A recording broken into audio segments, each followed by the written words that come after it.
Assalamualaikum warahmatullahi wabarakatuh.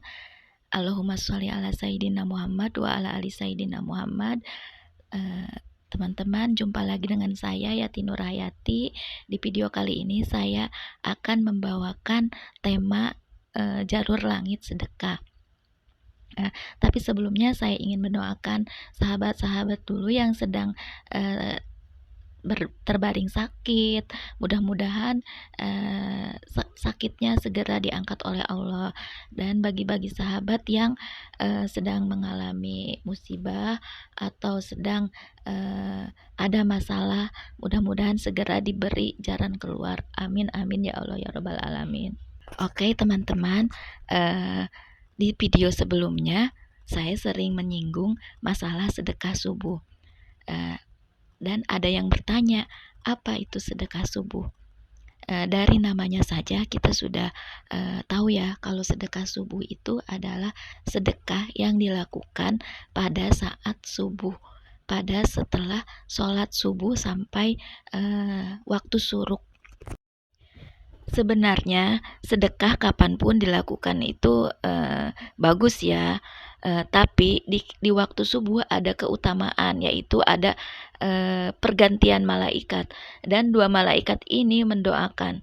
Yang satu mendoakan, ya Allah, gantilah orang-orang yang gemar bersedekah, dan yang satu lagi mendoakan, ya Allah, bangkrutkanlah orang yang pelit atau orang yang tidak bersedekah. Nah, bagaimana caranya melakukan sedekah subuh? Apakah kita harus mencari orang atau orang yang membutuhkan setiap subuh? Nah, tidak juga seperti itu, karena saya juga berpikir dulu, ya kalau setiap subuh harus keluar mencari orang yang memerlukan atau mencari orang peminta-minta, itu sangat memberatkan ya. Nah, saya mensiasatinya dengan menyediakan menyediakan celengan sedekah subuh.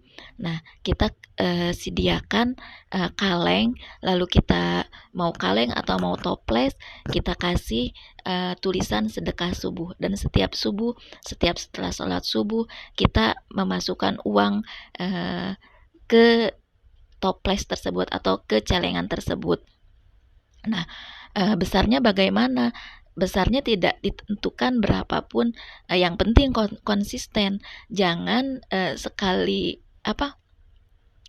besar tapi besok-besoknya enggak lagi. Dan Allah sangat menyukai amalan kecil tapi konsisten. Walaupun 1000, 2000, tapi kita setiap hari melakukannya secara konsisten, insya Allah itu lebih bagus daripada dilakukan sekali saja tapi kesananya tidak dilakukan secara konsisten. Saya juga pernah mendengar dari ceramahnya Syekh Ali Jaber bahwa jika kita ada hajat, lakukanlah 40 hari sedekah subuh untuk satu hajat itu. Dan saya memang mempraktekannya waktu saya ingin punya mobil, dan bisa dilihat di video saya sebelumnya. Saya punya hajat, ingin punya mobil, dan saya melakukan sedekah subuh selama 40 hari. Nah, itu saran saya untuk melakukan sedekah subuh untuk satu hajat selama 40 hari.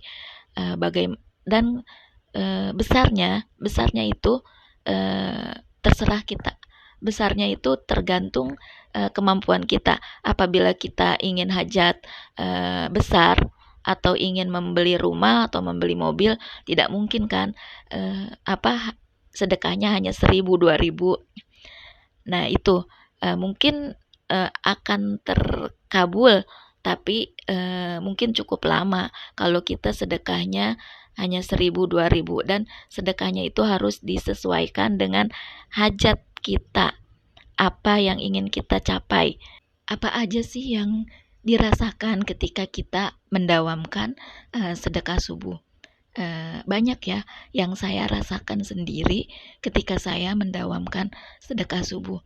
Pertama itu kita sering dikejutkan oleh Allah dengan rezeki-rezeki yang tidak disangka-sangka. Kenapa tidak disangka-sangka? Karena ketika kita saya tidak mengira sebelumnya akan mendapatkan itu. Nah, seperti apa? Ketika mendawamkan sedekah subuh, ada aja rezekinya, selalu mengalir gitu. Terus ketika kita sedekah subuh, dagangan lancar, terus kita juga dikasih kesehatan, terus kita juga dikasih ketenangan, dan selalu ada kejutan-kejutan dari Allah yang tidak disangka-sangka.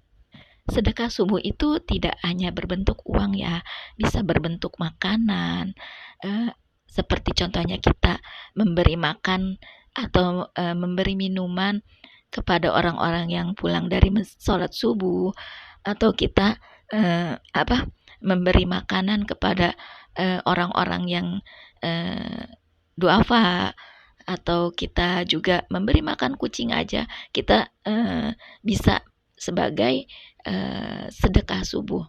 Nah, saran saya, ketika kalian menonton video ini secara baik sengaja maupun tidak sengaja, lakukan dari sekarang.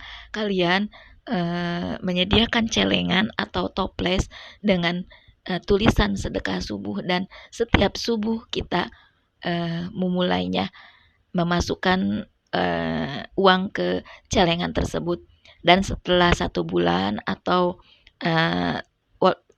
sudah dirasa cukup banyak, kita berikan kepada masjid atau kepada yayasan yatim piatu, atau kepada orang tua juga boleh, karena sedekah subuh itu bisa juga diberikan kepada orang tua kita atau kerabat-kerabat kita terdekat. Jangan ditunda-tunda. Kalau ditunda-tunda nanti lupa. Nah, sekian dulu video dari saya. Sampai jumpa di video selanjutnya. Jika video ini dirasa bermanfaat, kalian boleh like, komen, dan subscribe, dan juga share kepada teman-teman kalian. Assalamualaikum warahmatullahi wabarakatuh.